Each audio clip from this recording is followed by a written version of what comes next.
ดีอาจารย์น้องชื่อว่านางสุภพรแก้วมิศรีมื้อนี้จะมาสาธิตการสวนเหนียวสำหรับผู้หญิงเนาะก่อนอื่นเราต้องไปศึกษาข้อมูลคนเจ็บก่อนคนเจ็บนี่ชื่อว่าแม่ศรีอายุ32ปีบ้านโพไซเมืองพนทองจากนั้นเราจะไปล้างมือหาขั้นตอนก่อนจะเข้าไปทักทายสบายดีคนเจ็บเนาะ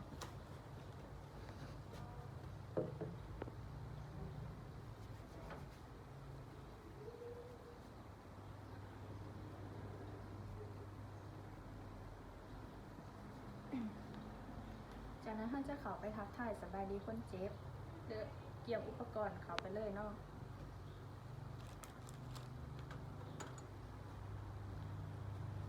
สบายดีแม่ซื้อยังนอ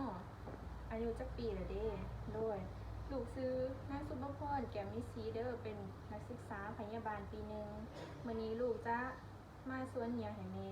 เพื่อติดตามปริมาณน้ำเหนียวแล้วก็เพื่อบรรเทาอาการอักเสบบริเวณคอทรงเหนียวหรือว่าพวกเหนียวจากขออนุญาตได้ไหม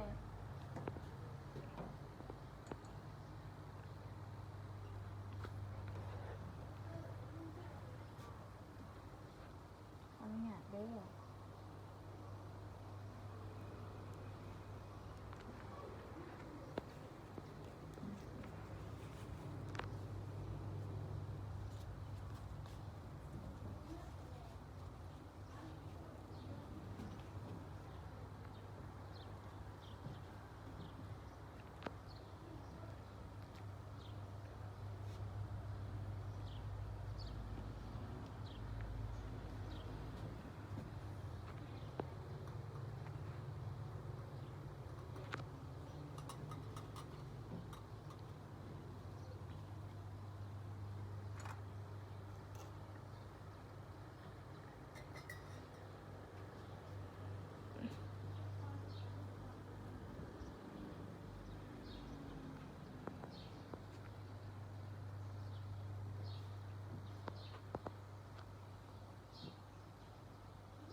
จะมาใส่ถุงมืออาเสือแต่ว่าเพื่อความสะอาดและก็ปราศจากเสื้อน้องเราต้องล้างมือก่อน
เราจะมาทดลองซ้ายส่วนเหนียวบนก่อนเนาะว่าใส่ได้หรือบ่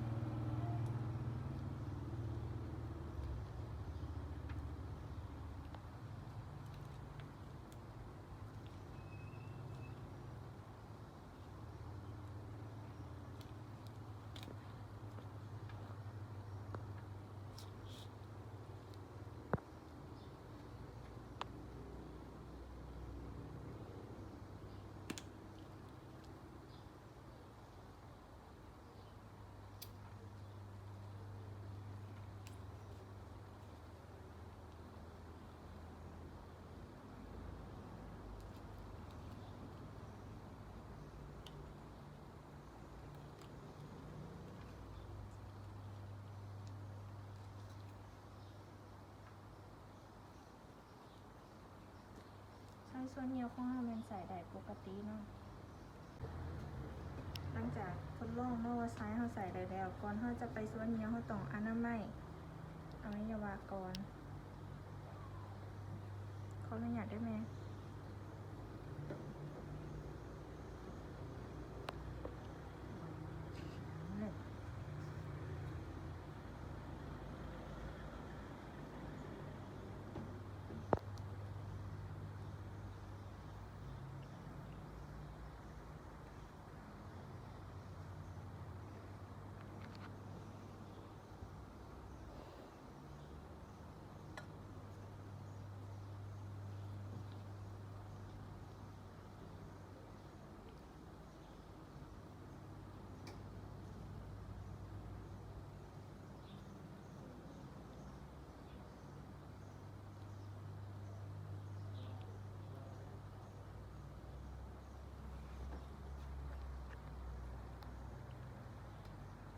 นี่เดี๋ยวเด้อแม่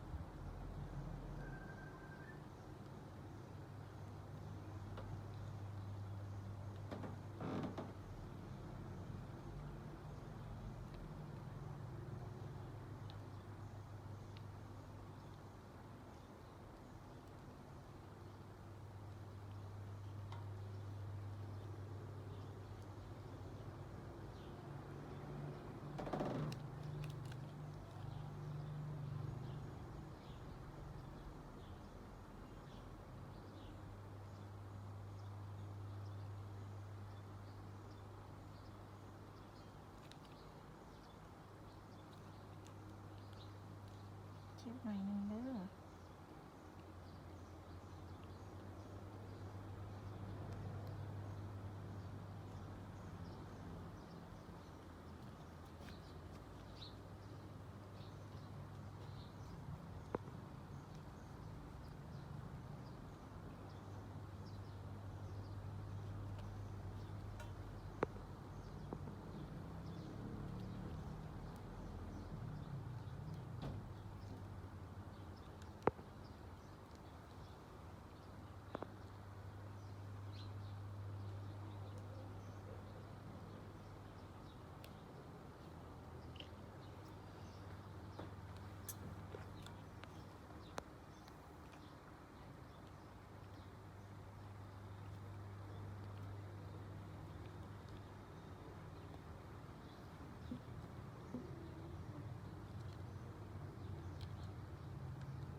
ก่อน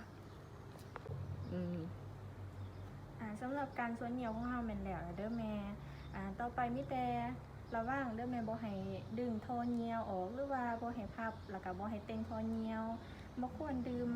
เครื่องดื่มที่ว่ามีคาเฟอีนและแอลกอฮอล์เนื่องจากว่ามีสารขับปัสสาวะเช่นว่าพวกกาแฟหรือว่าเหล้าเบียร์เป็นซ่าเป็นจังซั่นเด้อแม่เด้อ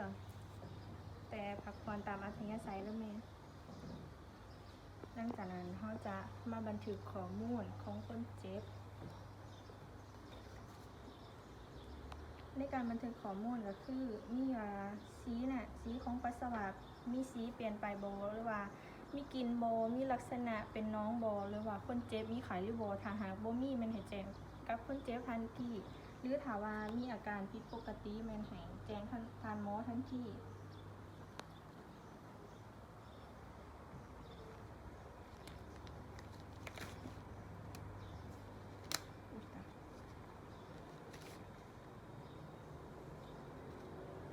แล้วมันจะล้างมือก่อนนอนต่อไปจะเป็นขั้นตอนการ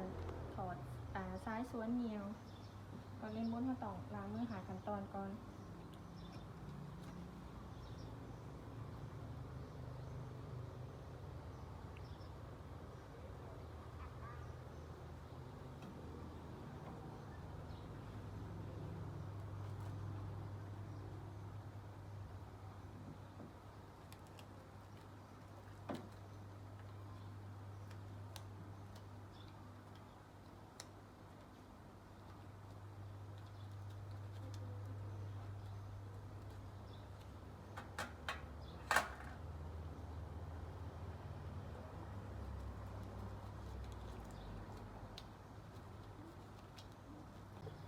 ขั้นตอนต่อไปเนาะเป็นการถอดซ้ายสวนเหนียวสบายดีแม่มื้อนี้ลูกจะมาถอดซ้ายสวนเหนียวออกให้เด้อขออนุญาตได้ไหม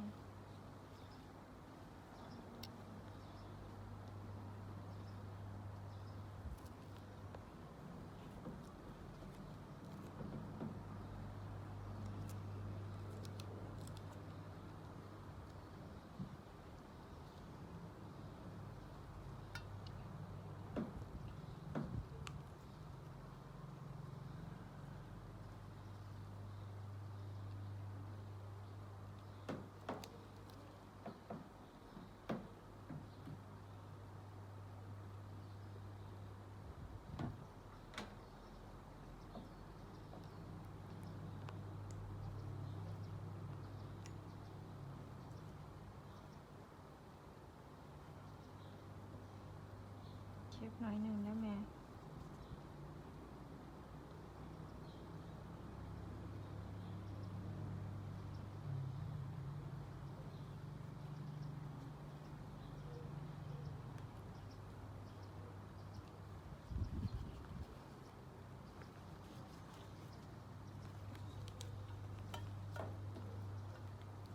จากนั้นเขาจะอนามัย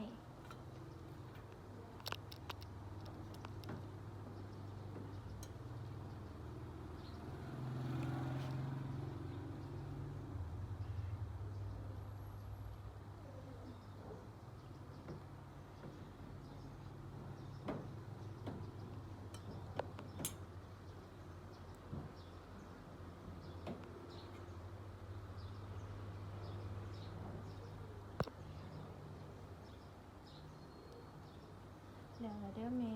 ขอบใจหลายๆแห่ความหัวมือแต่ว่าให้แม่พักผ่อนตามอัธยาศัยเลยเด้อ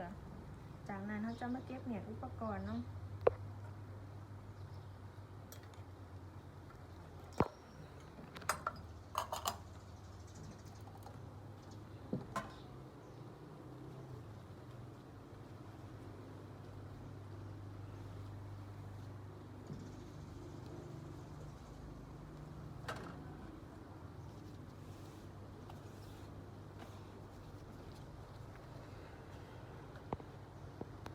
สำหรับการสาธิตการสวนเหนียวนี่แม่นเบิดเพียงเท่านี้ขอขอบใจ